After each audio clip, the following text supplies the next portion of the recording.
এইভাবে খাবার মুখের সামনে নিয়ে গিয়ে খাবারটি সরিয়ে নিতে নেই বোনটি, ঠাকুর পাপ দেবে তোকে। না যা বাবা, তাহলে তুই ওর মুখ থেকে খেয়ে নিবি?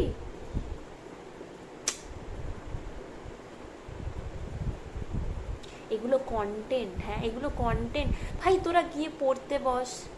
আচ্ছা ঠিক আছে, পড়াশোনা করতে ইচ্ছা করছে না, করিস না, করতে হবে না, পড়াশোনা ছেড়ে দে, বইপত্র যা আছে সব কিছু গিয়ে জলের মধ্যে ভাসিয়ে দে, পুড়িয়ে দে।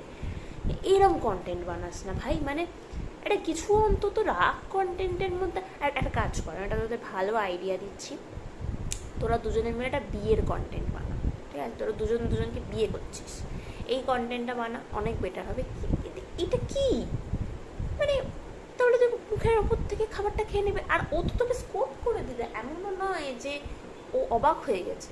ও যে চুলটা বাঁধতে গেল, তুই ব্যাপারটা বোঝ ভাই, আমি তো ভালোর জন্য বলছি, ও যে চুলটা বাঁধতে গেল, খাবারটা রেখে বাঁধতে যাওয়ার কি লজিক? ও তো খাবারটা খেয়ে তারপর চুলটা বাঁধতে যেতে পারতো, বা চুলটা বেঁধে এসে তারপর খাবারটা খেতে পারতো না। ও তোকে স্কোপ করে দিল, ও তোকে ফাঁদে ফেললো, তুই বুঝতে পারলি না তো। এইবার তোকে দোষ দিতে পারবো যে দেখো আমার মুখের থেকে খাবারটা কেড়ে নিয়ে পর খেয়ে নিয়েছে, তোকে দিচ্ছিল না ফার্স্টে, তুই বুঝলি না, তুই ফাঁদে পা দিয়ে দিলি ওর। এসব করিস না, আমি বলছি শোন, কন্টেন্ট বানা। তোদের তো পড়াশোনা হবে না, সব বুঝে গেছি, ছেড়ে দে। বাড়িতে মা বাবাও তোদেরকে কিছু বলবে না, বলে বলে মনে হয় ফেড আপ হয়ে গেছে, বলা মনে হয় ছেড়ে দিয়েছি তোদেরকে।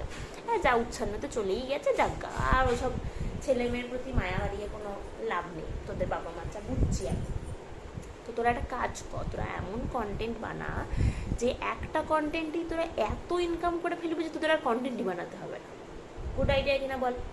আমি তোর সাজেশন দিচ্ছি, তোরা না বিয়ের কন্টেন্ট বানা, আর তা না হলে বাচ্চার কন্টেন্ট বানিয়ে দে, দেখিয়ে তোদের বাচ্চা হয়ে গেছে, দেখবি একটা কন্টেন্টই এত ভিউজ পড়বে, এত লাইক পড়বে, এত কমেন্ট পড়বে, সে কমেন্টে তোরা খিস্তিই খাবি, কিন্তু সেটা বড় কথা নয়, পড়বে এত কমেন্ট, এত ভিউজ পড়বে যে ওই কন্টেন্টের পয়সাতে তোদের সারা জীবন চলে যাবে, তোদের আর কন্টেন্টই বানাতে হবে না।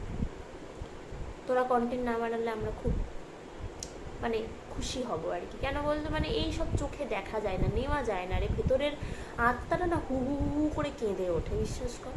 পারি না নিতে, সত্যিই নিতে পারি না। বয়স তো বাড়ছে, বুঝতেই পারছিস, কখন ছোটোখাটো হার্ট অ্যাটাক হয়ে যাবে, দিয়ে টুক করে মরে যাবো আর কি। প্রাণ পাখিটা হাতে নিয়ে বসে থাকি এইসব কন্টেন্ট দেখার সময়। তো করিস না, এসব অত্যাচার করিস না আমাদের উপরে, তোদেরও মঙ্গল হোক, আমাদেরও মঙ্গল হোক। যেটা বললাম সেটা অ্যাপ্লাই কর, কাজে দেবে।